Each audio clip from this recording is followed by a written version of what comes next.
अस्सलाम वालेकुम वरहमतुल्लाहि वबरकातुहू। एक बूढ़े शख्स का दुनिया में कोई सहारा नहीं था। बुढ़ापे में वो इस तरह गुजारा करता कि जंगल में लकड़ियाँ काटने चला जाता और शाम होने से पहले अपनी लकड़ियाँ बेचकर कुछ पैसे हासिल कर लेता।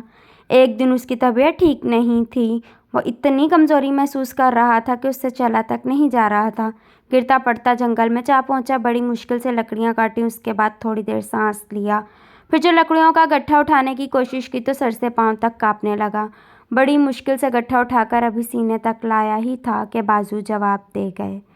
गट्ठा ज़मीन पर आ रहा था।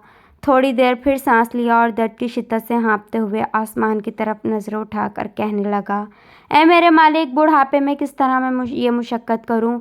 मुझसे तो अपना आप नहीं संभाला जाता। इतना भारी गट्ठा कैसे उठाऊं? मेरी किस्मत का सितारा कब तक गर्दिश में रहेगा? इस तरह जीने से तो बेहतर मौत है। अभी उसने ये कहा ही था कि ऐ मौत, मुझे इस दुनिया से उठा ले।